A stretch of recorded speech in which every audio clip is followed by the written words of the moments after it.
When your brain goes numb, you can call that mental freeze. When these people talk too much, put that shit in slow motion. Yeah, I feel like an astronaut in the ocean. Ay, what you know about rolling down in the deep? When your brain goes numb, you can call that mental freeze. When these people talk too much, put that shit in slow motion. Yeah. All right, everyone, welcome to another episode of Archon's Corner. I am the one, the only, the WOOKIE, joined here today by just Mr. Ewok. What's up, Ewok? Not much. Hello, Keyforge community. Great to be here with you, Wookie. All right, but we're going to do this in two parts today. Unfortunately, Dan and Z are off on assignment, so they're going to be doing part two of this kind of whole little episode here. We're going to get Unfathomable done all in kind of like, I guess, 1 week. And we're here going to be doing, what are we doing? Evil Twins and the Rares. And they're going to do the rest on another day. But first, we got some shout-outs to give. What do we got, JR? So first big piece I want to do is give huge accolades for the AC regulars. They have successfully made the top 8 of Code. So well done, Z, Tez, and Joker. And that's a huge, huge piece because they are the only North American team that is still left. So we wish them the best of luck in Coat. And congratulations to everyone who has been playing and having fun with Coat. But awesome job, AC regulars. Awesome job. What else we got going on? You got Drazcor and Jupiter. What's going on with them? So there was a recent podcast that was put out by Drazcor and Jupiter with KFPL podcast on Heart of the Forest. Jason came and visited, and definitely want to give a shout out. Take a peek. I know there's a lot of hate in the Keyforge community in regards to Heart, but there was a lot of insight brought in by Jason, who's a phenomenal player for playing Heart and just a good player overall. But it gives you some insight, and so I'd recommend checking that out. And I know it led me in a little bit deeper with Drazcor and Jupiter, so thanks, guys, for producing that, and keep it going. And then on the following up, I also stumbled across Captain's Compod. So if you haven't seen that, shout out to PJ. He's a little bit newer in this. It looks like it's back about 2 months. But as we get a little bit warmer weather, as I get out to do some mowing, I'm searching for more content. And it's great to see these different podcasters out there. I know Jupiter and Drazcor, you've been around for quite a while, and I appreciate that. But it's good to see everyone who's stepping up. And if you're someone who's interested in podcasting, again, it's not rocket science, but we love to see anyone just adding their own 2 cents into this great game that we love. Absolutely. And big congrats to Help from Future Self from reaching their 100th episode. We really recently passed. What did you say? We're at 105 right now? Yeah, this is actually 106 for us. So it's crazy to see that you've been around for that period of time, Wookie. But we really appreciate everything that all of these podcasters and the community as a whole is doing. So congratulations. And that there's a quad over there in Help from Future Self with Rickster, Alex, Blake, and Sydney. Yeah, 100 episodes is no joke. Most podcasts fizzle out within, I forget what episode mark it is, but I think it's like 25 or something like that. Yeah, that's crazy to think about. 100 episodes, just pushing them out once a week and being able to keep things going. So takes a lot of discipline, I'll tell you that much. But you got a special shout out you want to give. Yeah, you guys can't see in podcast land what I am holding and smelling. Nice little sniff here. But today happens to be Thursday, and as I got home from work, my beautiful, beautiful wife went ahead and ordered from our Canadian friends some Dark Tidings. So I was holding and sniffing right there a box of Dark Tidings. And I'll say I struggled kind of going back and forth. I know I have some coming from our U.S. market, but I have a birthday that's coming up very, very, very soon at the beginning of May. And so it was an early birthday present that she surprised me with. And I have to say, waiting until the 16th, I was planning on it. Nothing against TCO because, oh goodness, they have kept us alive for the last month, and I appreciate them so much. But I was really hoping that I could jump on TCO and just play some Dark Tidings sealed. And I can't do that. Not yet.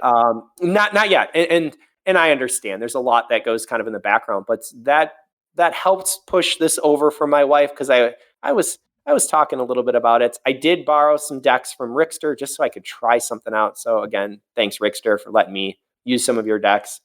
just see what this new set is all about. I know there's been a lot of hype, and we've been waiting 10 months.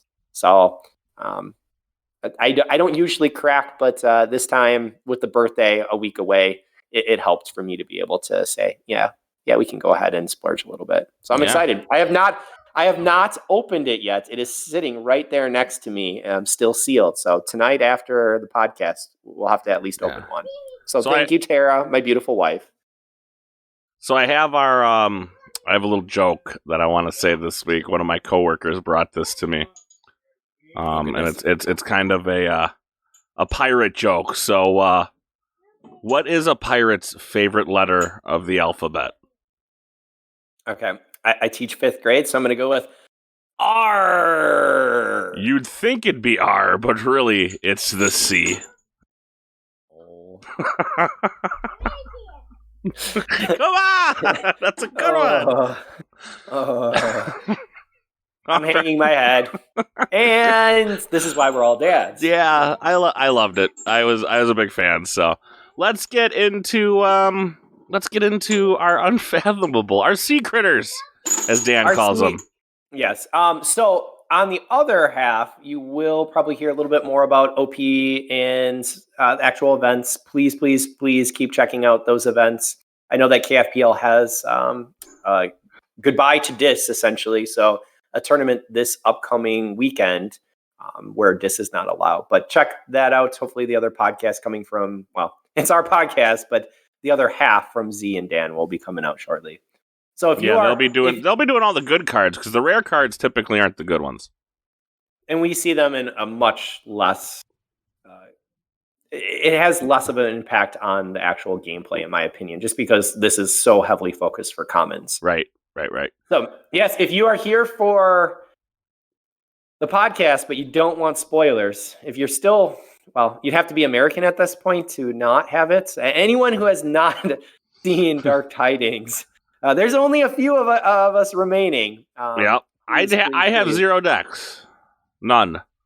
Not a one. I'm waiting. So I was gonna go buy a box from our Canadian friends, and I didn't. But maybe you are good. That might change. I'm not sure. The more people buy them, the more I'm really having the struggle of not going forward. But let's get into some cards. All right. Card number 306. Flamegill Enforcer, 6-power, 0 armor Aquin. After the opponent raises the tide, enrage Flamegill Enforcer. Action, steal 1 ember. Yeah, so kind of bouncing back and forth. This does fall as a common. I can see where you have 6 power. In my opinion, the action steal 1 is decent, but with the tide effect, I'm not super excited about this. I'd have to look up enraged. Well, enraged says the creature must fight if able, right? Yes. But does that prevent him from taking an action? Yeah, if he was able to, he has to be able to fight, is my understanding. So if there's no creature out, it's still fine, but enrage...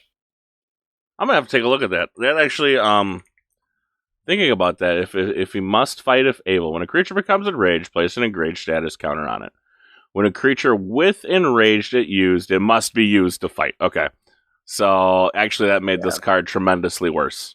Correct. Because he'll basically more or less be enraged all the time. Yeah, and so the issue is the steal isn't a huge impact. You're not getting a reap with steal, so it really is impacting them. And honestly, a difference of 1, in my opinion, is not going to be large enough. And when you really need to make sure that you have it, he can just be enraged, and then you can't do anything with it. Mm-hmm. So I think we've talked long enough about Flamegill. Yeah, let's move on to his good version. What do we got for his good version? Sure. His good version is card number 355. A little scrolly. All right. Flamegill Enforcer is also 6 power, 0 armor, Aquin. With the tide effect, after your opponent raises the tide, enrage Flamegill Enforcer, action, capture 3. Also a common. So, very similar. not very good.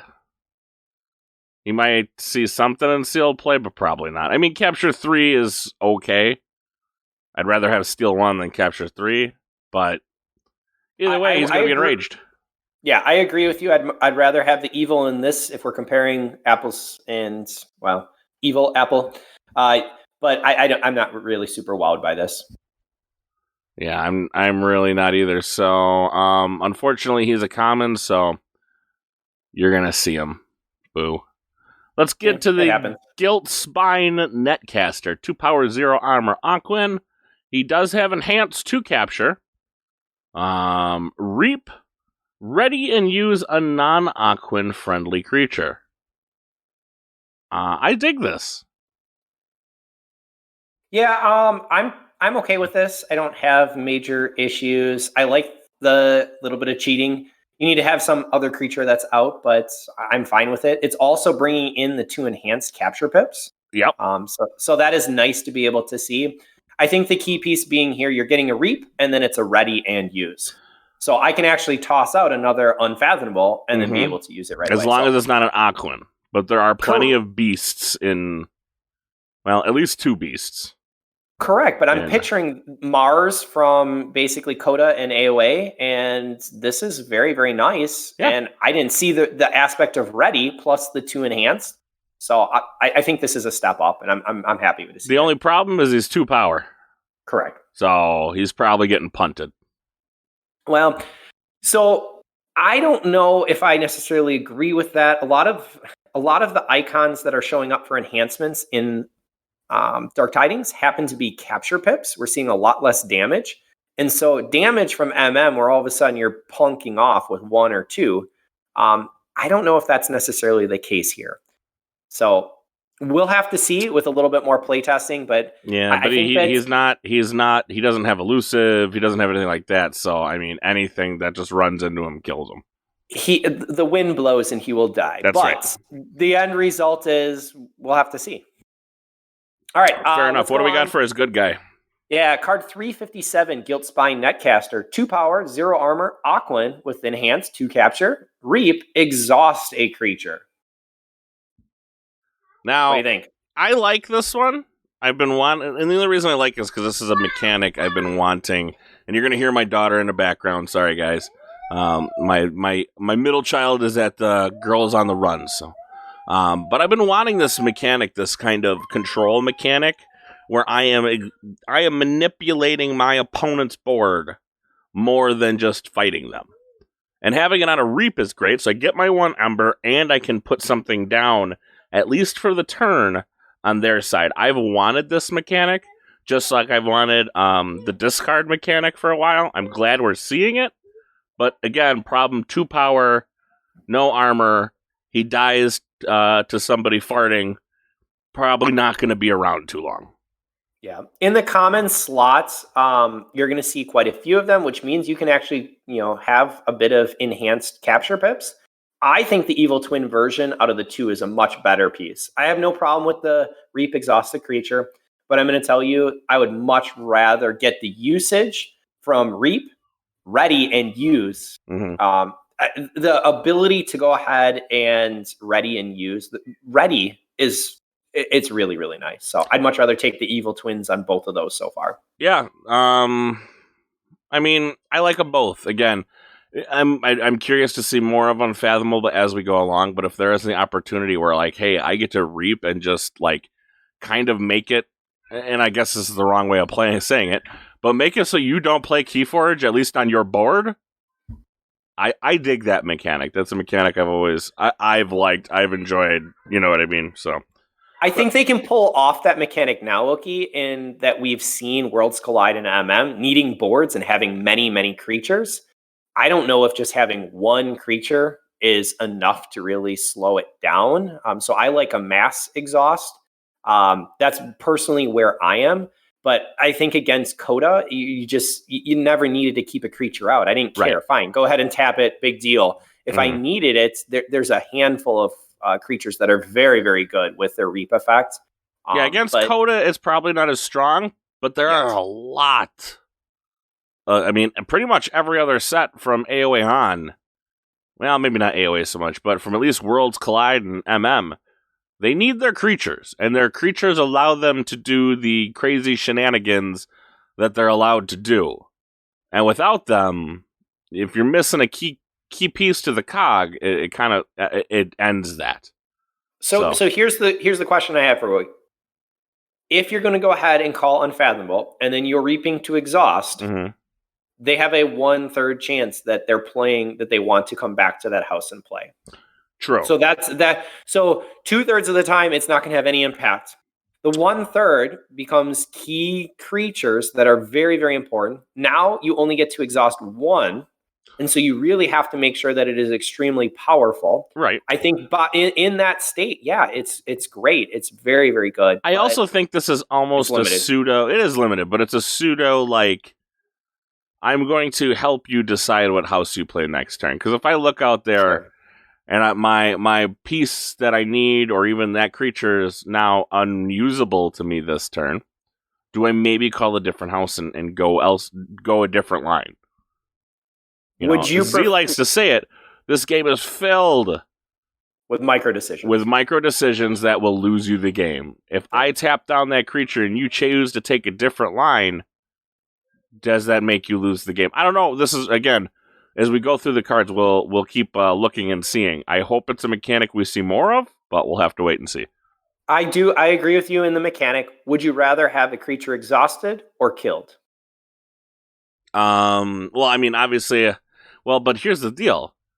I would rather have the creature killed, but not only does this net me 1 ember, I think it almost nets me 2, maybe 1.5 embers, we'll say, because now I've taken something away from you on your next turn. You're true. So, let's move into Horrid Sinon. I hope I pronounced that right. 2 power, 0 armor, beast creature, poison, and taunt. That's it. Other than that, very vanilla. Yeah, and this is the 3rd common evil twin. So all 3 of these have been common so far. Considering it's vanilla, I like taunt. I like poison. I don't know if the armor. I don't know if the poison is really going to cause enough issues here. But by it having taunt and poison, that's a nice combo. The 2 power is very weak, but it's not bad. It's not the worst card that I've seen. I will always take a taunt creature. So throwing in the poison, great. It can have some impact at times. Other times, it's not going to do anything. He survives 2 to 3 fights and takes at least 2 creatures with him. You think that he's going to survive 2 fights? Yeah, more times than not, he'll survive the first fight. Really? Okay. Well, what's killing him? Anything with 2 power or higher? No, he's a 6 power creature. Oh, no, he's a 2 power creature. I'm sorry. Scratch that. Never mind. He's never surviving 2 fights.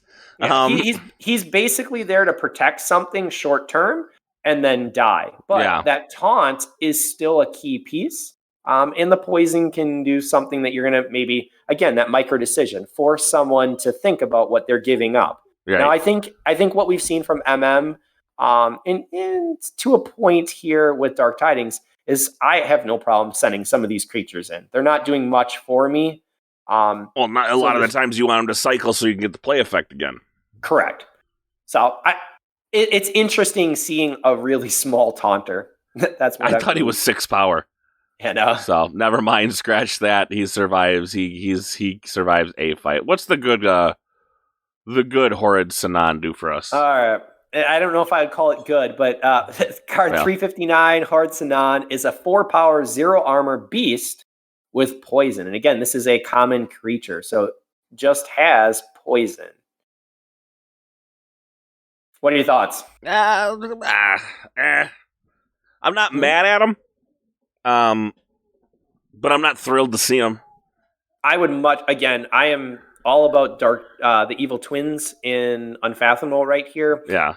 Poison, okay, he will be able to do, he or she, whatever the fish is, the fish, will be able to go ahead and stick around a little bit longer. But in my opinion, I would much rather have a taunter versus just straight up poison. I'll take the loss of 2 power for taunt. Yeah, I probably would too. I mean, again, both of them are probably going to die rather quick.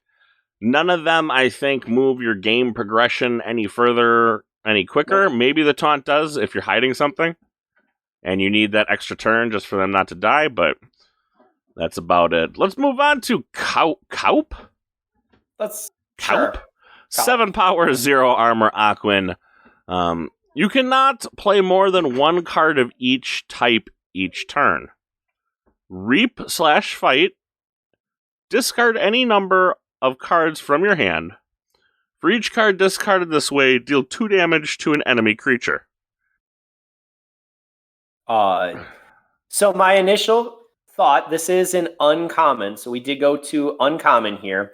I like the constant effect. You cannot play more than 1 card. Oh wait, no. You cannot. No, I don't. Yeah, we don't like that. No. I don't like this. This be bad. See, if you like losing, you might like it. Yeah. No, I don't think that's. Oh man, that constant ability is really, really bad. That hurts a lot too. Oh, it hurts a lot, and you have to be discarding cards that are coming from Unfathomable. So. No, this is not good. I don't think that the dealing 2 damage can make up for that. I really don't think that the 2 damage can make up for only playing 1 card of each type. Let me read the good version. By good, it's not bad. I was already going there. 2 power, 0 armor. Your opponent cannot play more than 1 card of each type each turn. Yeah. This is card 341. Again, creature uncommon. And with uncommon cards showing up 2 to 3, potentially, I like this. This is more where I was already headed because I'd given up on the Evil Twin. The 2 powers, it's pretty flimsy. There's no question about that. I like him, but he seems like a glass cannon. He's a hunting witch. The fish, the aquan, the shrimp, Yeah. There is very little that's going to be needed to take it out, but it's like Ember Imp. You have to be able to deal with this. Your opponent cannot play more than 1 card of each type. So, on an average, I'm playing an action and a creature. Maybe I get a good turn where I have 3, but I have to have those 3 in my hand. No, I think this is the quote good version, right? Is much better, and the evil version, it's got too many issues that you're going to have to overcome. I just do not see that. The 7 power, I don't care about it. The regular version definitely kills combo decks. Mm-hmm. I don't really know what it does to a heart deck. Probably definitely going to slow it down. Heart's not necessarily worried about that. No, I guess you are correct in that Heart, to a certain point, wants to be able to get its actions out of the way. I was going to say, because it kind of needs to play its actions to get... basically the whole idea is that we're going to blow up the Heart and key charge, right?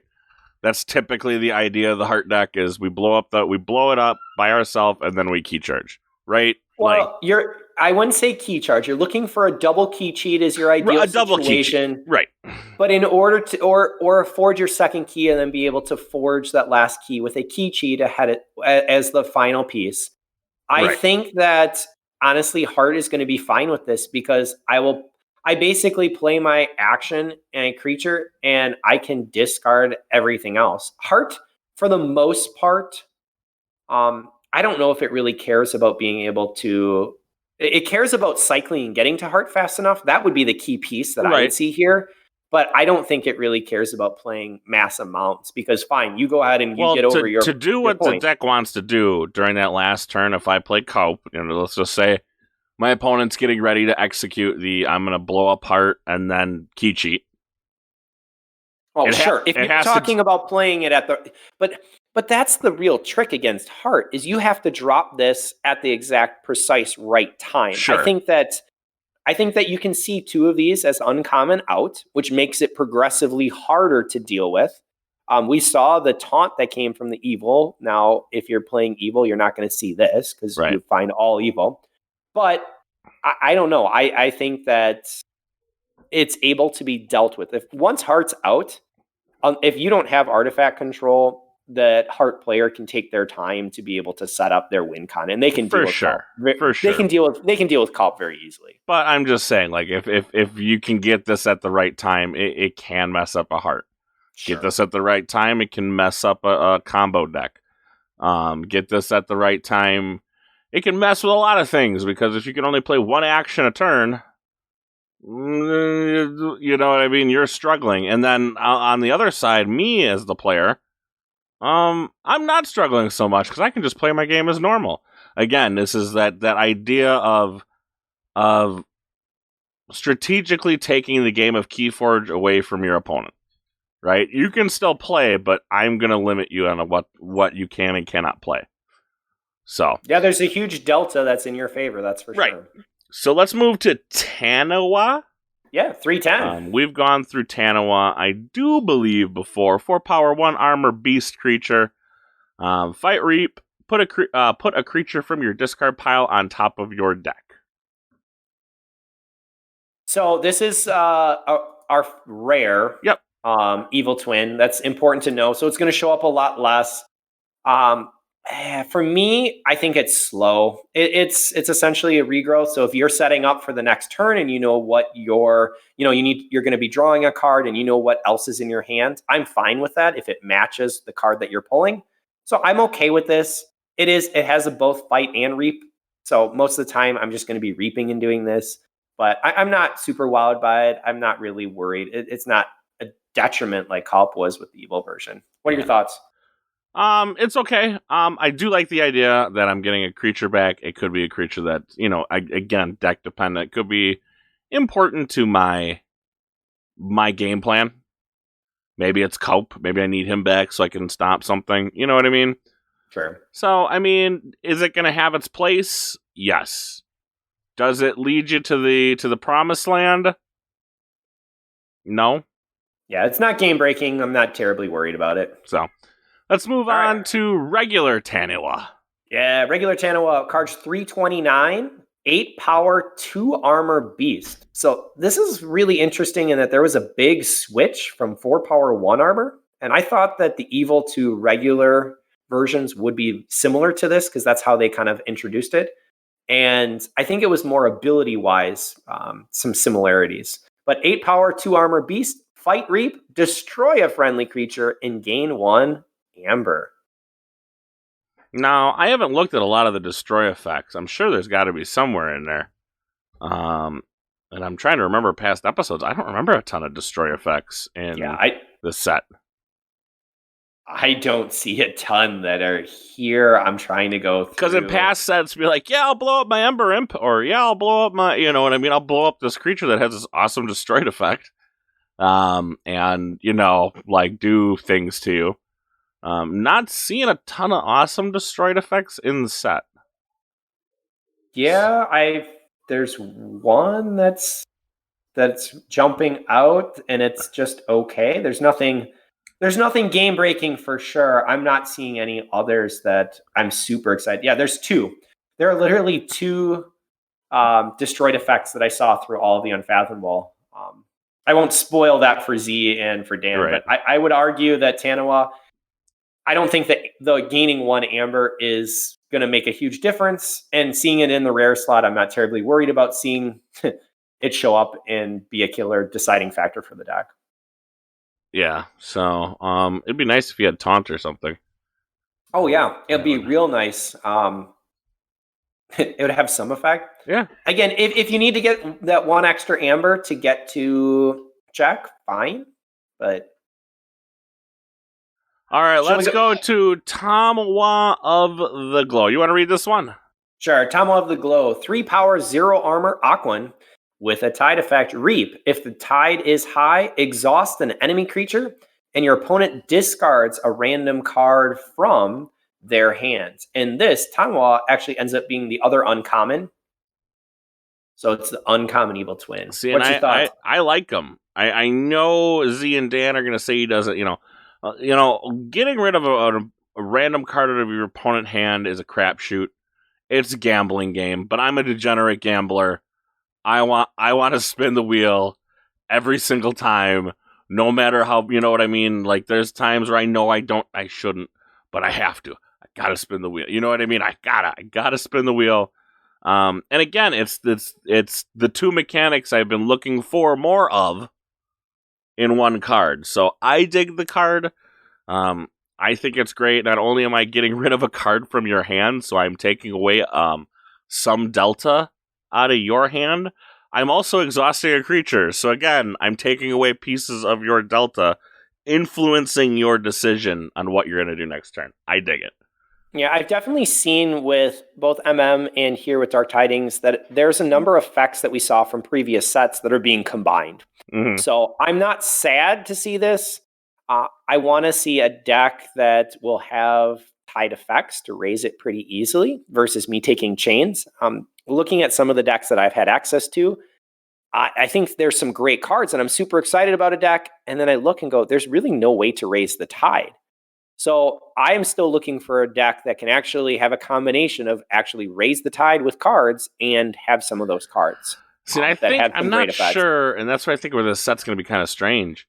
Because you're going to, obviously, you want the tide to be in your favor for most of these decks, right?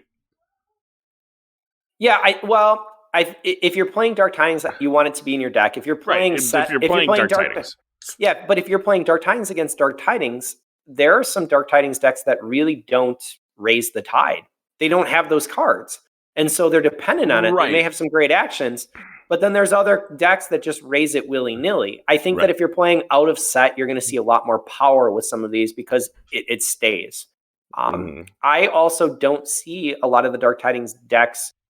I think that we as players have to be aware of what you're making as a choice with playing raise the tide. I don't think that you can just go ahead and say, I'm playing one card, so I'm going to raise the tide for that. I think that is a bad move most of the time, and we have to be aware that you need to have some major effect in order to really decide to take. I think this actually sounds like an episode we should do in a couple weeks about the tide. Because with the most tide cards, you're also taking away other things, right? You're not going to have this card because now you have a card that raises the tide, and where does that point of diminishing return reach? So I think that's a topic for another day. I will write that down as I write that down. It is in the show notes. It will be in the show notes. Let's go through Tamwa of the Glow, the regular version. Card 348, Tamwa of the Glow. 3 power, 0 armor, Aquan. It is an uncommon creature with a tide reap effect. Exhaust a creature. If the tide is high, draw a card for each exhausted enemy creature. So now this all depends on how many exhausted enemy creatures you have. Yeah. So I mean, again, dependent on what's I've kind of saved Unfathomable. I haven't gone and looked through all of them. It really now is dependent on how many creatures you can exhaust while it's your turn. Well, picture this: they need to have creatures out. So sometimes you're not going to have control over that. Sometimes you won't have those cards to be able to exhaust. I think this is at least worth 1 because you get to exhaust a creature first and then draw a card. So I have no problem with a card that in an uncommon slot that says reap. So I'm getting an amber and I'm drawing a card. That's decent. If I can get more than 1, it's good. I like more, but I don't know how often that's going to be happening. What's nice is it happens on a reap effect. I think that's the biggest thing, that it happens on a reap effect, not on a fight effect, not on an action. It is a reap effect. So, I mean, a reap effect is just a bonus to anything you were getting. Now, that being said, Home Skillet is a 3 power, so again, he gets kicked, and all of a sudden he's in your discard pile. Would you rather have the aspect of discarding a random card or drawing a card? Again, this depends on the deck. What is your deck trying to do? Does your deck want cards in its hand? Is it trying to go for that Data Forge? I would rather take the possibility of taking outs away from my opponent. Even though it's on a dice roll, I would rather have that. Yeah, outside of autoencoder, I would rather have the Evil Twin here. I'm with you. And the reason being is most of the time, I have a 1/3 chance at drawing into my house. And not only that, the Evil Twin exhausts something and gets rid of a card. They both do. The other one lets you discard a card? No, the It regular lets you one, draw a card for each exhausted enemy but creature. it says exhausted creature. Oh, it does. Okay. Yeah. So both are getting the exhaust. You're either getting a draw or you're getting a discard. I lean towards a discard because most of the time what happens when I draw cards is this is so typical with Library of Babel. Draw, and it's a card that I would get because I can't play it anyway. Yeah, it's out of house, so it doesn't matter. Correct. It doesn't matter. Right. And so for me, I take the discard for my opponent because that has a. But now, if we have the evil Taniwa, but you can't have the evil in the good version. Yeah. Long story. But if that were if you had that possibility, you could put a creature back on top of your deck and then draw him and then play him. So that would be a nice little combo that you actually won't see because it won't exist. But let's go through. Oh boy, Wickolia. Yeah, you did. Well done. I try. I use my sounds. I sound it out. Wickolia. 3 power, 0 armor beast. Reap. You can exalt Wickolia. Your opponent's keys cost +4 Ember during your next turn. And this falls as the common slot. So out of the cards that we went through, Flamegill, Guiltspine, Netcaster, Horde Sinan, and then Wickolia are all the commons. My initial thought is, again, I like key costs being +4, and I like that I'm doing it for a Reap. I think that it's great that it's not symmetrical, so it's just for my opponent. The downside is that it's an Exalt and it's only a 3 power, so I'm a little sad about that. But in the key spot where my opponent is pushing, I will definitely send them to +4 and extend the game 1 extra turn. But let's talk about normal Wickolia, not the evil twin. All right, the final card, 367 Wickolia, 3 power, 0 armor beast. Reap, keys cost +2 Amber during your opponent's next turn. Common creature.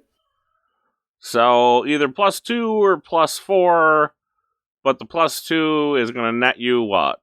-1 Ember because you're exalting the critter? Yeah, so you're both are on Reap.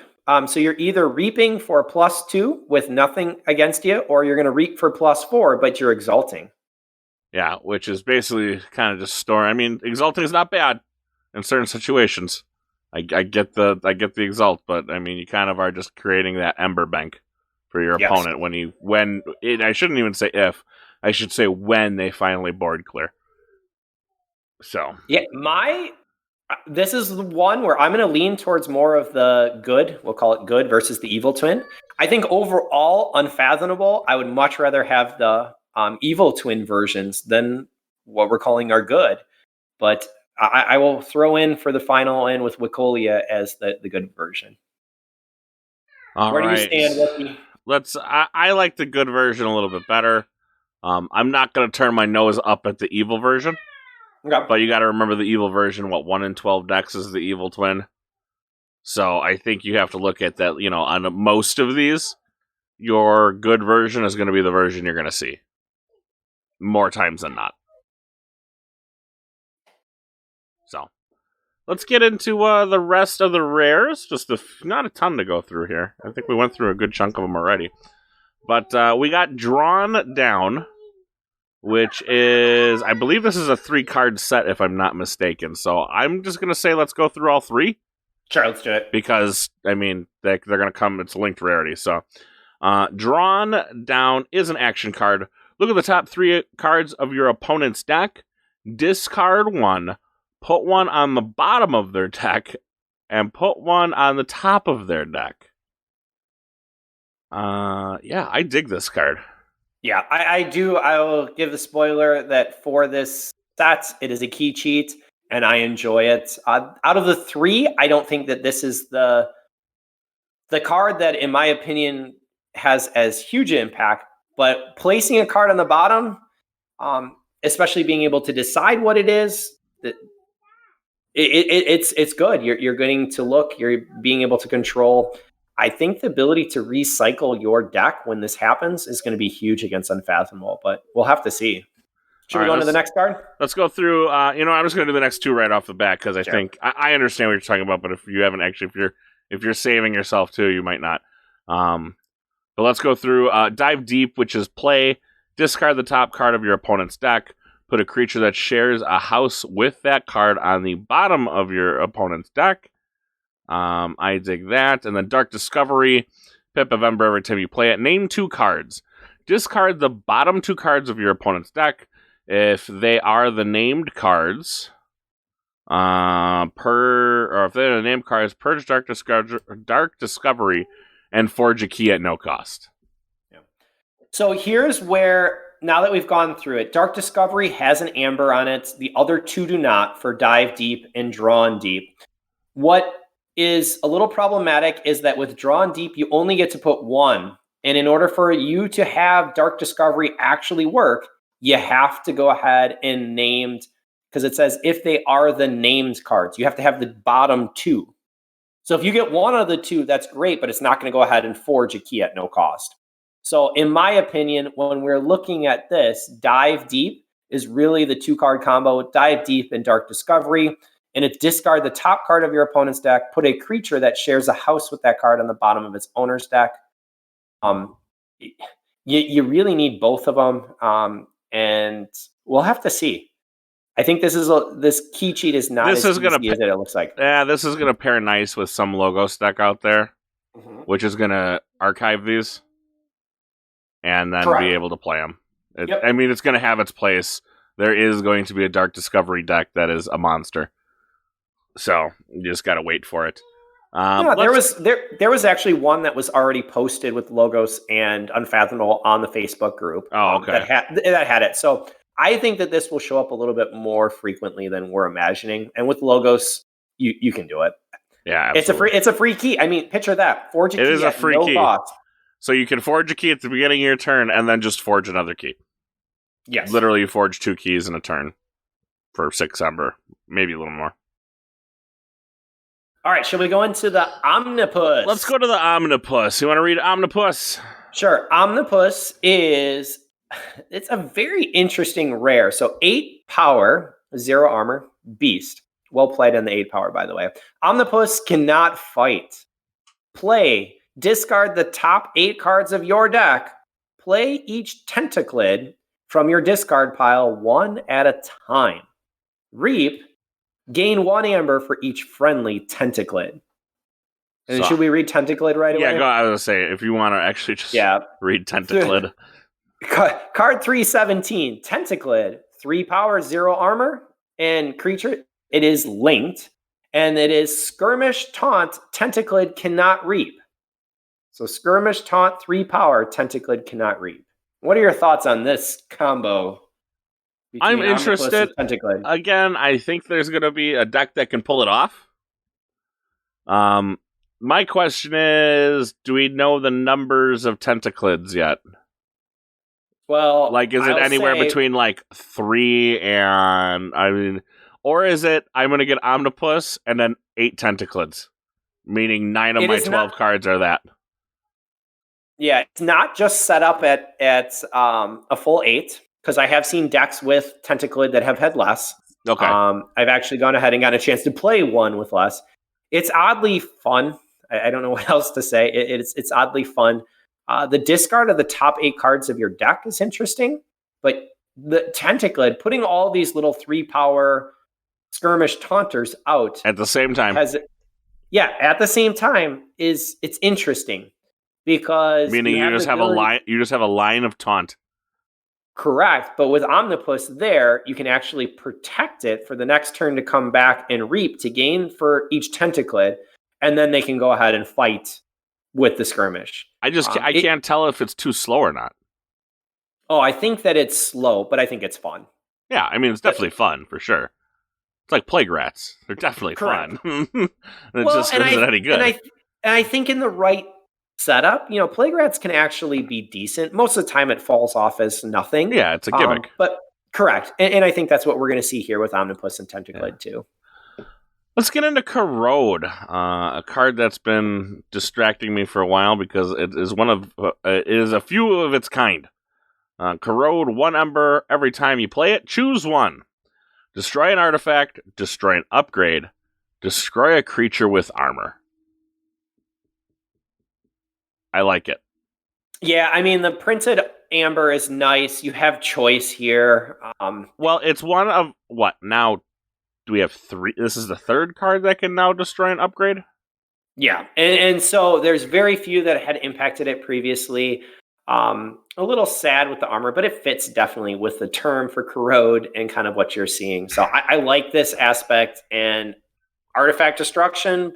Artifact destruction, always good. Yep. Yeah. No, I'm happy. And if there's no artifact to destroy, you can destroy an upgrade.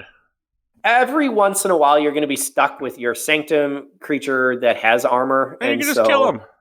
Well, but that's what I'm saying. So, like, if there's no artifact, no upgrade, and you have the one Sanctum, then fine, you lose out on the amber. But if nothing else, you're gaining an amber. I like it. You have the ability. Yep, I like it. I think it's a good card. It's hard R. We need more hard R. Cup of water. What? You don't think we need more hard R? I think we need more hard R, but I really am under the piece of wanting purge for that artifact. Yeah, just destroy. Honestly, is limited right now with what's out there. So let's go into Cup of Water. Cup of Water card 319 has an amber printed on it. It is a rare action with play effect: stun each cyborg creature and each robot creature. So right now we've figured out Unfathomable does not like Sanctum. And now they don't like Logos either. Yep. So, very limited card, but maybe not because of how important Logos has been in the past 5 sets. Almost. Yeah, I mean, I'm looking at this. It's got the printed amber, fine, but I think take that Smarty Pants. It's a specific targeted hate, and I don't like to see that for the gameplay. Hey, listen, Take That Smarty Pants has won me games. No joke. Sure. No joke. If we go ahead and throw 1,000 Keyforge players out there, yeah, it's going to hit, but I think consistency, it's not there. No. Let's move into Deep Priest Glebby, 5 power, 0 armor, Aquin. After you play an Aquin creature, exhaust an enemy creature. Here we go. This is what I'm talking about. I dig it. Yeah, this is Wookie's deck right here. Send all of his Deep Priest Glebbies absolutely. to him. I like that it's a constant effect, and I can see this. I mean, it has the ability to stick around for a little bit with 5 power. Yes, it is one-sided. Yep. Oh, man. I dig it. Again, I am a sucker for this kind of, again, it's what I've been asking for since AOA. More discard, more enemy discard, more let me control what my opponent does. I think that's really been missing in Keyforge is the interaction between players, besides for the Steal 1 Ember. Or Capture 2 Ember, or whatever. Besides for Ember, there really hasn't been a ton of, let me mess with your board. But we had a Rise. Or, I'm sorry, not a Rise, Hysteria. And that's probably one of the few cards out there that does some persistent hunting. But again, not in the same house, so you're not seeing a ton of them. Well, Hysteria is going to return to hand. You have Mind Over Matter. I mean, there's a couple that are out there. Sure. But, yeah, Persistence Hunting is going ahead and exhausting, so you're looking at potentially 2 different pieces. I don't know. I do like this. I am fine with Deep Priest, and I think that it could work well with what I'm seeing from the Aucklands. So, man, we'll see how it comes out. She might become my new favorite card. I don't know. Move over Pestergrove. Oh, you're going to get rid of Pestergrove? It was such a short-lived... Pestergrove stan. I like Pestergrove. Let's go through Effigy of, Melaruk? Melaruk. So item card 321. This is an item artifact rare. So with item, after an enemy creature reaps, put an awakening counter on Effigy of Melaruk. When there are 6 or more awakening counters on Effigy of Melaruk, move it to a flank of your battle line as a creature with 100 power and 100 armor. Consider its text box blank. I'm sorry, I have to read this again. Hold on. After an enemy creature reaps. Okay, so reap. Put an awakening counter on it. Got it. When you have 6 or more awakening counters, this now becomes a critter. Mm-hmm. It has 100 power and 100 armor. Yep. And that's it. Yep. Mm. You're Like thinking hard on this one. everything inside of me wants to say, dude, that's kind of dope. But it's gonna take you what? Well, after an enemy creature reaps. Yeah, so it's not necessarily that you get to go ahead and are waiting 6 turns. This is an artifact, so they don't have artifact destruction. Why? I think that it Why can does be. this card? And tell me, why does this card feel like a direct jab at Dan? I'm Well, pretty sure because Dan on the show has said it doesn't matter if I had a creature with 100 power and 100 armor, it still dies to a board wipe. it does. It's true. He's not wrong. There's a lot that goes ahead and impacts this that can frankly purge the most powerful creature. I mean, there are things that can deal with this very, very, very easily. And not only that, you got your opponent just reaped for 6. Correct. So you have a reap for 6. That's a problem. And you just all you got out of it was this shitty t-shirt. Correct. So I think because it has a text box that's blank, you have either fight 1 creature or reap for 1. Right. And so that, especially in a Keyforge game where we're looking at what house is being called, 4 times roughly? Yeah. You're not getting value out of this. There is one caveat that I want to go ahead, and I know that we've already gone through it, but I'm going to say, for me, this screams a tie-up with Untamed. So card number 412 from Untamed, Waste Not. Destroy a friendly creature, draw cards equal to half that creature's power, rounding up. And it's got a printed amber. That's the piece. That's the piece that I see with Effigy. Draw 50 cards. Draw 50. You're drawing your deck. That's what's there. I think that would be fun. That is, I hope that it becomes a Crucible. What is it? One of the that Crucible. might break. That might actually break. No. TCO. I'm not talking about that. It's one of the goals that you basically want. Oh, okay. One of the gamer awards or whatever. Yeah, the achievements. I think that would be fun. I think that I could see it, and it actually shouldn't be terribly difficult to pull off. And then you're sad when your opponent just goes ahead and drew their whole deck. Mm-hmm. But if there's nothing else in that deck, it's a slow piece. And again, they just reap for 6. So either they forged a key or they went ahead and won the game. Yeah. I do think that when you're looking at this, it's a cross. So if it comes out early, that's a huge help because across the game, they're most likely going to reap 6 different times. If it comes later, it may not have that impact. Let's go through Flash Freeze. Pip-November, every time you play it, for the remainder of the turn, after you play another card, exhaust a creature. You're liking this. I know you are. I am, but it's another rare, meaning it's not going to come with the priest, more than likely. I'll probably have to put it in my DOK list of like Deep Search Priest and Flash Freeze. Yeah. I'm a sucker for this kind of mechanic. I do think this kind of thing is powerful. Let's face it, if I tap down your Star Alliance, you're not playing extra cards or house cheating because your Star Alliance is tapped down. Yep. They can't do Star Alliance things if they're not ready and available to you. Right? Your star quarterback is only good if he shows up to the game. So, I know this is only for 1 turn, but 1 turn does mean a lot in this game. Especially when games only go, 7 turns most of the time? Yeah, they're lasting a bit longer right now, but... So, send your Deep Priest Glebby Flash Freeze next to I am _ the WOOKIE.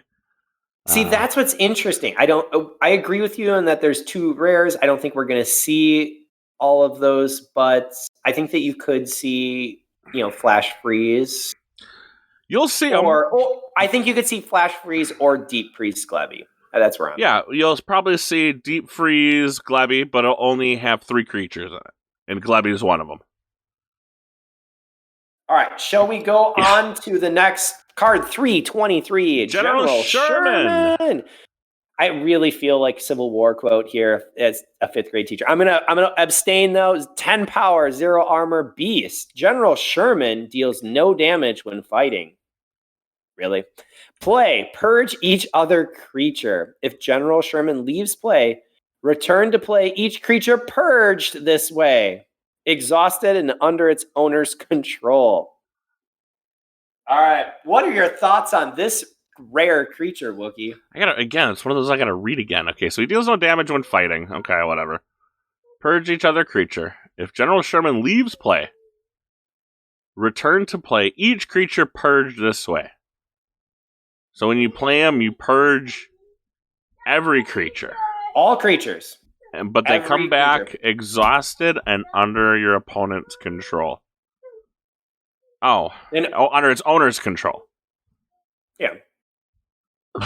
So basically, if I'm reading it right, they're coming back exhausted and they're under whoever. So basically, whoever had them, how gets them back. Boy, is this card going to cause confusion because he only brings back the creatures that left play from his effect. Correct. So this is where, do you have a... Now I'm going to have like a separate purged pile for General Sherman. That's exactly what I'm talking about, because otherwise I'm going to see play effects. I'm going to see game state that are going to be impacted negatively, where people aren't going to remember. What did I purge? Was this here? Should this come back from General Sherman? Should it not? Yeah. He's a rare, so we probably won't have to think about it too much. Then let's move on. Well, I mean, he's not horrid. He's not bad. He is a board clear in a pinch. A little bit of that utility player, but that's about it. I mean, he can reap. What's interesting is he's not just a board clear. He's a board clear purge. Yeah. So in the right scenario, there are certain cards that want to cycle back. This is true. And in this case, while it's delayed because it's just 10 power, you can potentially stall that game out maybe for a turn or two until they can get their response or kill it off. And that may be just enough to hold that key creature that they were hoping to cycle. Is return to play the same as put into play? No. So on a return to play, I don't get any of my critters' effects. Yeah, my understanding is that's my understanding of it too. Yeah. I wouldn't get any effects that my creatures, because that would be a hot mess. Oh god. Could you imagine purging everything and then 15 creatures come back and you've got to put all of those? No, because you don't want to be able to do that. What's going to end up happening is the active player gets to decide, and so the active player would take all of your play effects. They basically pooch those and go ahead and make it so that it's advantage to them. No. No, I dig it. I think he's okay. I don't think he's the worst thing in the world. I mean, we all need more board clears.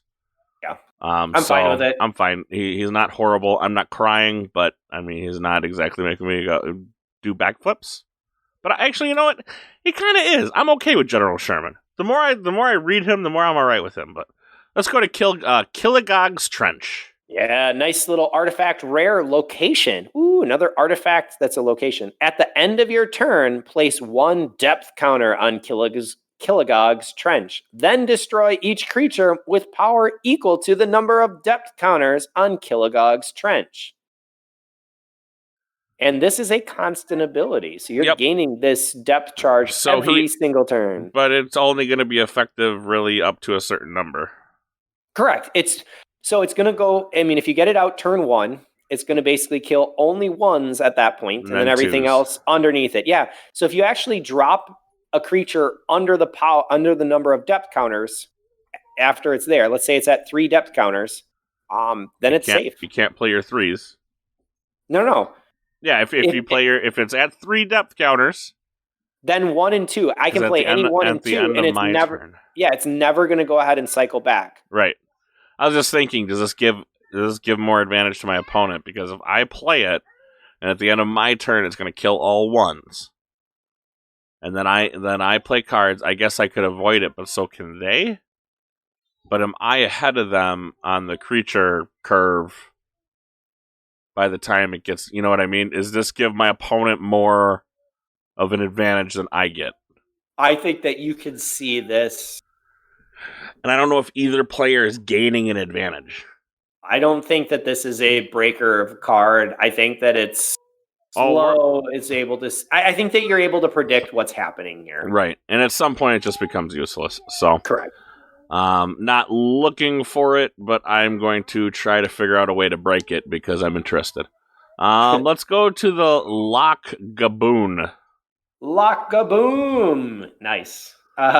3 power, 0 armor. Aquan, Lock-a-boom, gets +1 power for each other exhausted creature. If there are 3 or more other exhausted creatures, Lock-a-boom gains skirmish and hazardous. Creature rare. What do you think?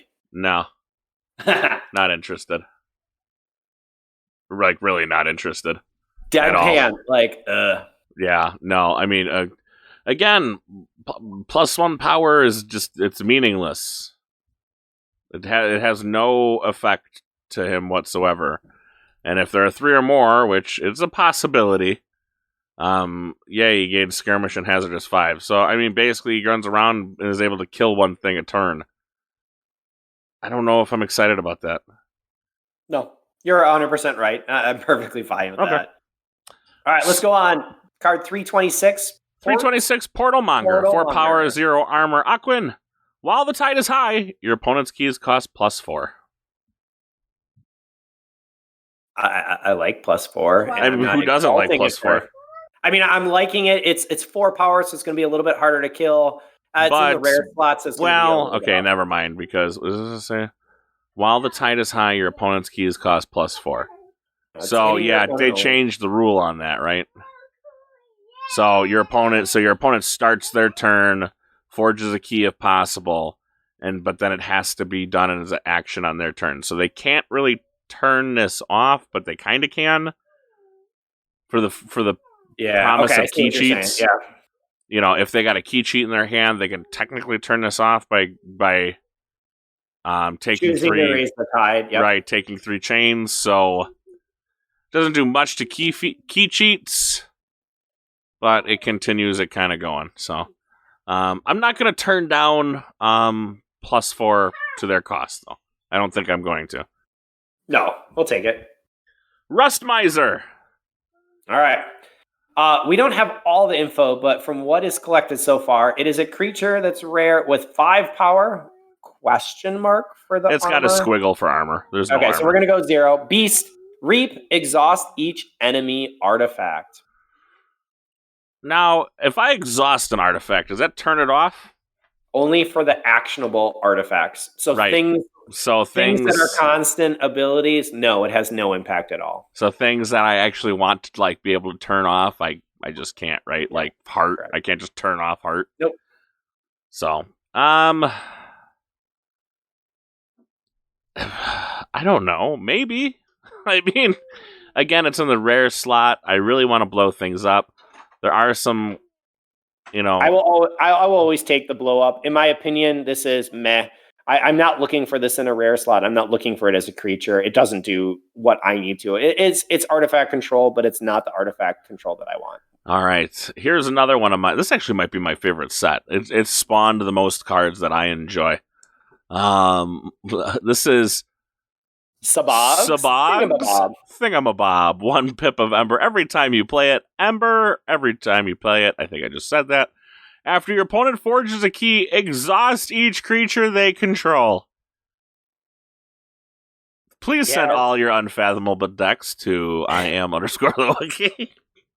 Again, you have an artifact with an amber on it.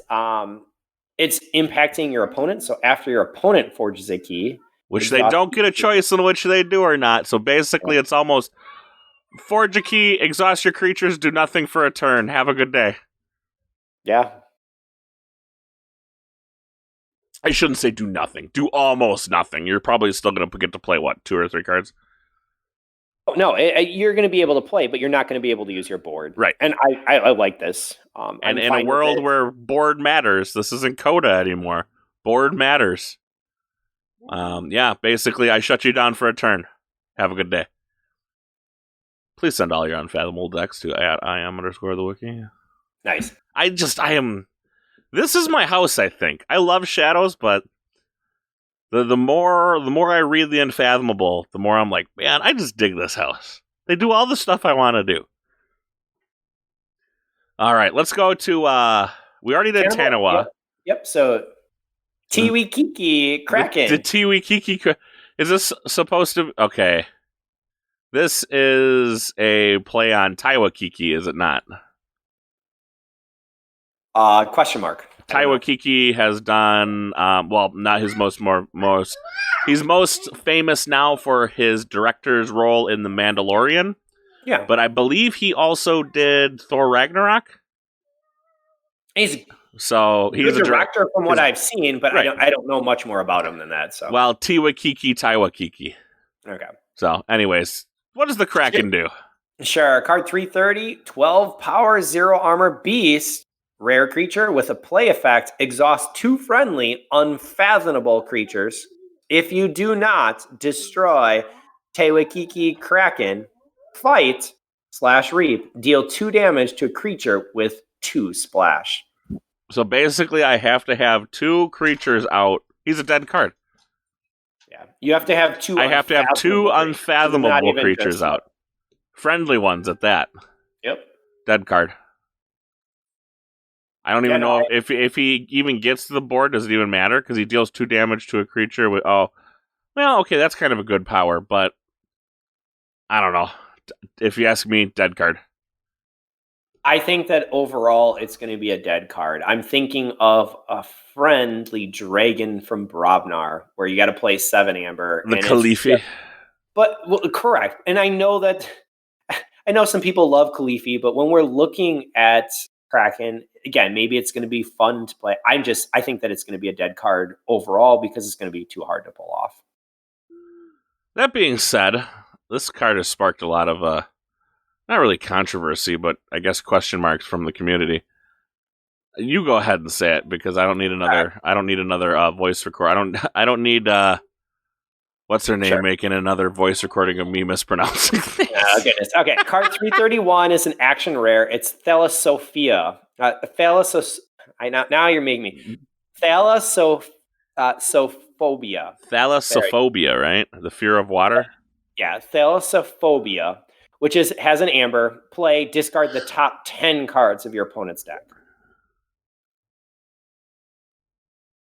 A lot of people don't know what to think about this card.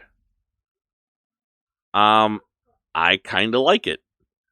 This breaks up quite a bit. Even though, you might be helping your opponent. I mean, there's a good chance that you're going to help your opponent cycle, but there's also a good chance, especially in competitive play, where most cards in the deck are good, you're getting rid of 10 of them. I don't really see how this is a bad thing. So you have the amber that's printed, but frankly, our good decks cycle so quickly for the most part. I think efficiency has turned up quite frequently in most of those decks. If I can get rid of even 5 of those monster cards, I think I'm pretty happy. But then you're cycling back through. I think that if it's hit early, fine, you go ahead and drop them so that you're down, to 26 cards. And that's the best case. Plus, then you have 6 that's in your hand, so 20 cards. But I don't see this as a good card. I really don't. I think that discarding to get your opponent to either cycle or to be at the very end, if it's the final 10 cards or it's the final, let's say 12, and so it leaves them with 2, they're just cycling and getting back to it. But so how long, what is the average deck like? I shouldn't even say average. What does a solid deck take to cycle? 3 turns? 4 turns? I know most decks aren't going through themselves twice. Correct. So most games are lasting, 7 turns, 8 turns? I would place it more in that realm of 7, 8, maybe a little bit higher now with MM. Sure. So if it's taking you at least 3/4 of that time to cycle, most good decks are taking that time to cycle. So let's just say it's taking you 5 turns to cycle, right? If I cannot deal, like I said, out of 10 cards, if I can hit 5 monsters,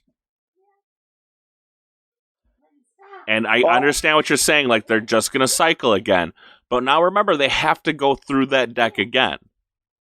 So now, where they would normally go through this kind of rhythm, where they've kind of weeded out a lot of bad cards or dead cards that they've just played to get out of the way.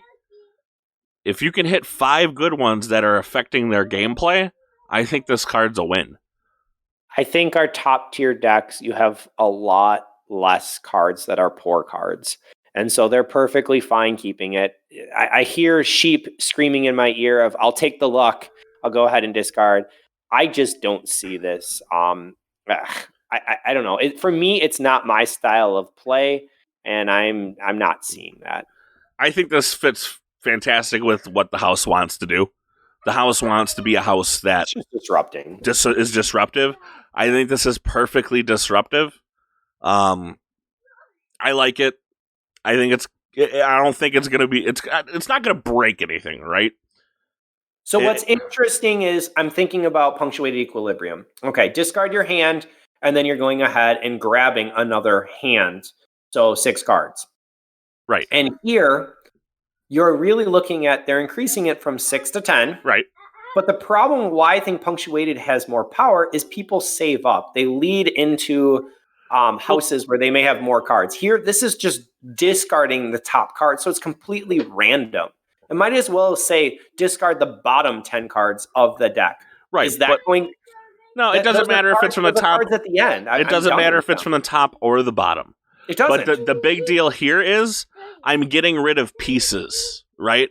So if I go and let's say you're building a puzzle and I take 10 of your pieces and go hide them, that's going to stop you or at least hinder you from putting together that puzzle. If you are this is the same thing. Yeah, if you're looking at a combo deck, I can see where this can be pretty disruptive. I don't even think it's a combo deck.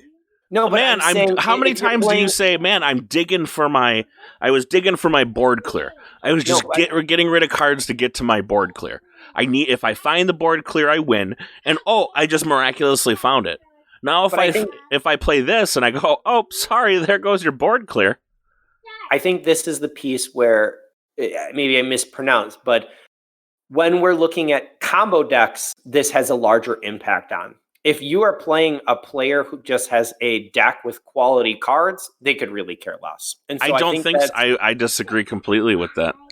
But I think then we're going to have to play it and see how it comes out. Because I think really, like I said, in a really solid, good competitive deck, every card in that deck is good. And if I can get rid of 10 of those pieces, that's going to give me possibly... I'm not going to say it's going to happen every time, but it's possibly going to give me what I need to close out the game. See, that's interesting because coming off of KFPL, I would almost make... I played with some decks that were well above the decks that I have in my normal collection. And they're good, but even those decks had dead cards. And there was a higher amount than what I necessarily thought of. Again, still very, very, very good decks. They were phenomenal decks. But that's why I'm saying if I get 5, even if I get 5, I'm happy. But I don't know. I think that you're looking at impacting a combo player, and I think that some of the combo players have pieces to retrieve them. So if they're going back in the deck, maybe that's the better piece. Is if they're at the very end, you actually cycle them back to have a full deck. I get what you're saying. Like they have the pieces to retrieve them. But now they have to expend those resources to go get them instead of playing it and then going to get it to play it another time to hurt me again. Yeah. This I'm only getting cut once as opposed to getting cut twice. I don't know. I think it has, and again, it is a luck-based thing. So sometimes you play it and you're gonna swing for the fences. And sometimes you're going to play it and you're going to whiff on all 3 balls and just are going to have to take a seat and take your L.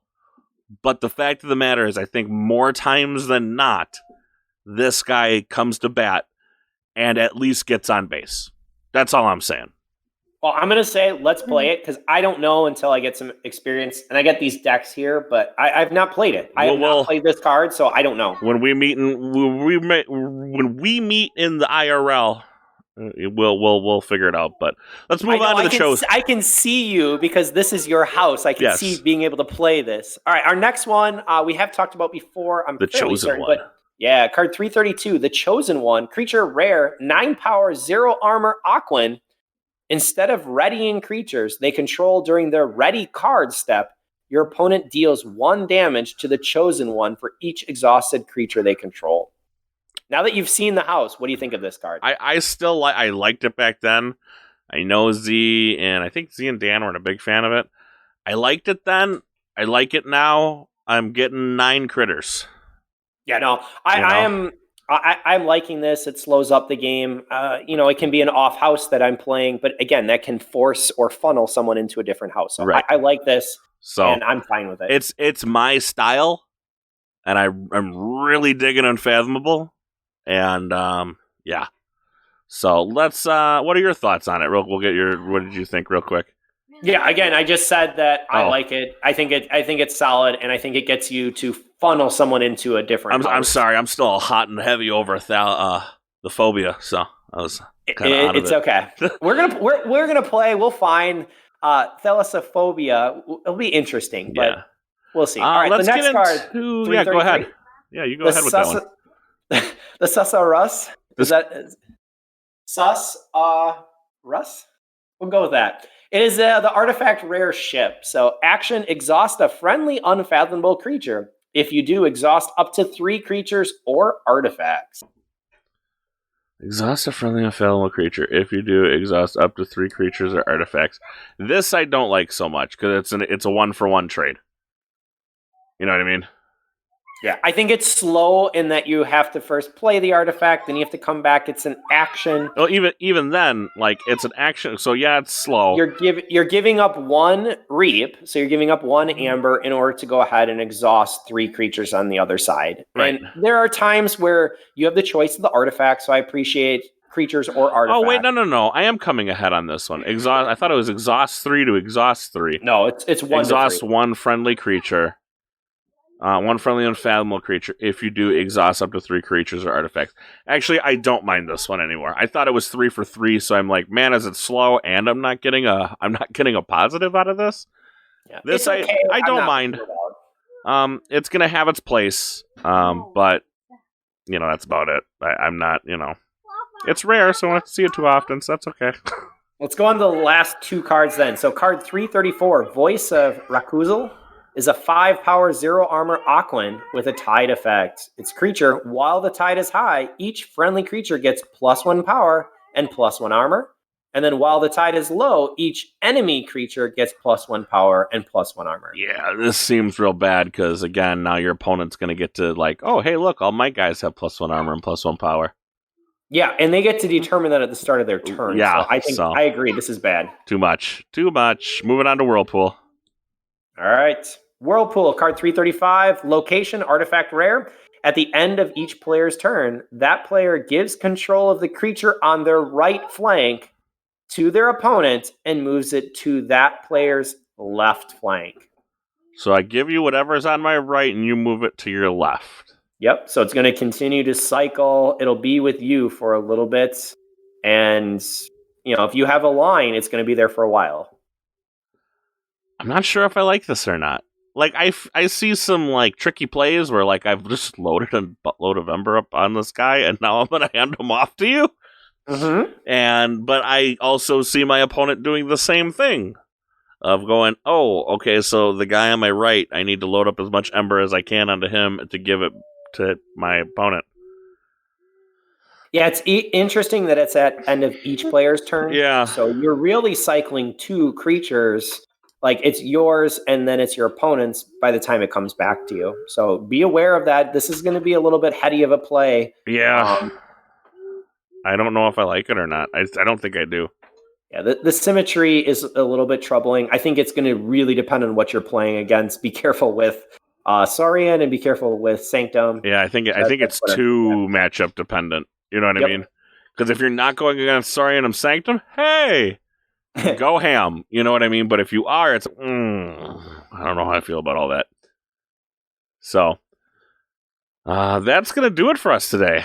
We made it through another episode, another day, another at least half of a house done. Yeah, and go check out Z and Dan, who are going to go and run you through the uncommons and the commons, which you'll see a little bit more on through play. I don't think they should go through any of the special rarities because they're going to go through the uncommons and commons, so you shouldn't hear any doubles, but you might. So just be prepared for that. I am liking the Aquans. Again, send all your Aquan decks to... I'll put a P.O. box or something up. I don't know. We'll figure it out, but... I dig them. What were your thoughts so far on Archons? Or I should say Unfathomable, because they're not the Archons. Yeah, for Unfathomable, I will say, first of all, that there are more creatures that have the Aquan title. That's keyword, which is really nice because I think it plays well with Unfathomable. I am still kind of stuck on the Evil Twins. I think I really like this house for its Evil Twins. I think overall, I don't know. There's nothing that's really jumping out at me as I'm super excited. You got a little bit of key cost increase. You got a little bit of artifact destruction. Technically, we have the board wipe with General Sherman, but again, you're not looking at all of these are going to be showing up. Right. You may end up with 1 or 2 of these. These are rare, so I think most of the time you're going to get 1. 2 is kind of going to be your ceiling. I mean, every now and again you'll get an outlier that gets like 3, but that's about it. I mean, honestly, I really like Effigy and going ahead and playing Effigy with Waste Not. So if you get a nice deck with Waste Not and Effigy, just let me know. That would be fun to be able to pull off. I think there's some good combo pieces like all to be had in here. Yeah, I think the drawn down, the dive deep and Dark Discovery is nice. And I've seen people having a blast with Omnipus and Tentaclid. So that's well done on the game designer's pot to be able to put out some of these combo pieces and things to have fun with. Absolutely. But guys, that's going to do it for us today. Don't forget, we have our weeklies going on. Thursdays is Chainbound. It's just regular Chainbound. Yep, regular Chainbound. Sundays is Sealed. Tuesdays, Sunday Sealed. No, Sunday is Chainbound. Yep. But we have the Archons Corner Arms Race Declaration, blah, blah, blah. I forgot. What is it called again? You have an 80 SAS cap that's been put in for this month. So leaderboard is both Sunday and Tuesday. So those are the 2 days. Sunday happens. And Tuesday is Sealed. Archon is Sunday. Tuesday is Sealed. And then Thursday is just more fun, Chainbound with Archon. Wednesday, we also have Lokiar, who's running his Pink Bunny Games, Sealed. So lots of events to be able to participate in during the week. And I will tell you, I came out, was that Sunday or Tuesday? There was like 19 people there. So we got some great individuals who are consistently out and just having fun. A lot of people chatting and bouncing in the tables to talk. So if you haven't participated, come out. We've had some new people recently, and it's great to see new individuals to share the love of this game with them. Absolutely. So with that being said, we're getting out of here. Look for part 2 to come later on this week. And we'll see y'all next time. Slow motion, yeah. I feel like an astronaut in the ocean. Ay,